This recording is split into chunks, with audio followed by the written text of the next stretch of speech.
नमस्कार. चला आज एका खूप महत्वाच्या विषयाबद्दल बोलूया.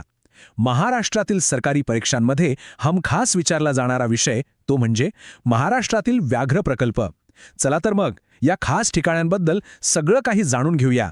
सुरुवात एका सोप्या पण महत्वाच्या प्रश्नानं करूया. हा प्रश्न अनेकदा परीक्षांमध्ये येतो आणि आपल्या आजच्या चर्चेचा पाया आहे. तर याचं उत्तर आहे 6. हो, फक्त 6. आणि आज आपण याच 6 प्रकल्पांबद्दल सविस्तर बोलणार आहोत. ओके, तर मग आता हे 6 प्रकल्प आहेत तरी कोणते? काय आहे त्यांचं वैशिष्ट्य? चला एक एक करून पाहूया.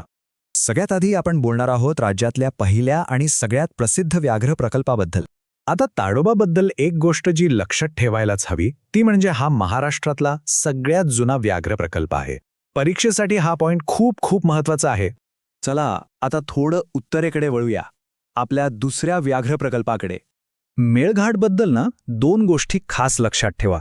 एक तर ते सातपुडा पर्वत रांगांमध्ये आहे आणि दुसरं म्हणजे अगदी सुरुवातीलाच म्हणजे 1974 मध्येच त्याचा प्रोजेक्ट टायगरमध्ये समावेश झाला होता.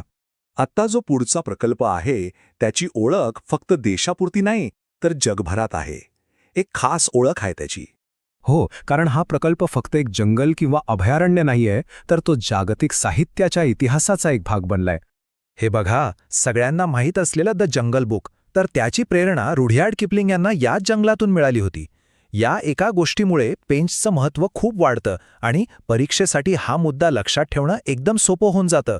चला आता वळूया चौथ्या प्रकल्पाकडे. हा एक जॉईंट प्रोजेक्ट आहे जो तिथल्या नैसर्गिक श्रीमंतीसाठी ओळखला जातो. हा प्रकल्प फेमस आहे तो त्याच्या बायोडायव्हर्सिटीसाठी, म्हणजेच जैवविविधतेसाठी. हा शब्द महत्वाचा आहे, लक्षात असू द्या. आता पुढचा 5वा प्रकल्प, ज्याच्या नावावर एक रेकॉर्ड आहे, तोही महाराष्ट्रातला.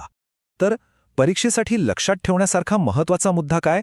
तर बोर क्षेत्रफळाने महाराष्ट्रातला सगळ्यात लहान व्याघ्र प्रकल्प आहे. आणि आता येतो शेवटचा 6वा प्रकल्प. हा प्रकल्प त्याच्या भौगोलिक स्थानामुळे म्हणजे त्याच्या लोकेशनमुळे खूपच युनिक आहे. हा प्रकल्प आहे पश्चिम घाटात, जे स्वतःच एक युनेस्को वर्ल्ड हेरिटेज साईट आहे आणि म्हणूनच याला एक मोठा बायोडायव्हर्सिटी हॉटस्पॉट मानतात. हॉटस्पॉट म्हणजे काय? तर अशी जागा जिथे वनस्पती आणि प्राण्यांच्या खूप दुर्मिळ प्रजाती मोठ्या प्रमाणात सापडतात. ठीक आहे, तर आता आपण सगळे 6 प्रकल्प बघितले. आता काय करूया? एक क्विक रिव्हिजन घेऊया. असे पॉइंट्स जे परीक्षांमध्ये हमखास विचारले जातात. हे बघा, या टेबलमध्ये सगळं एकाच नजरेत स्पष्ट होतं.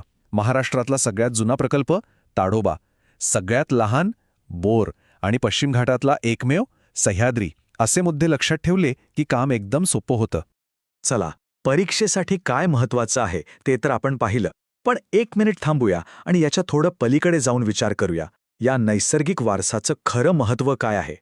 आणि हाच विचार आपल्याला शेवटच्या टक्क्यावर घेऊन येतो.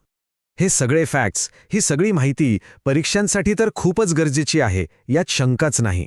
पण त्या पलीकडे जाऊन या जंगलांचं, या वाघांचं संरक्षण करणं हे फक्त आपल्यासाठी नाही तर आपल्या अख्ख्या पृथ्वीच्या भविष्यासाठी किती महत्त्वाचं आहे, नाही का?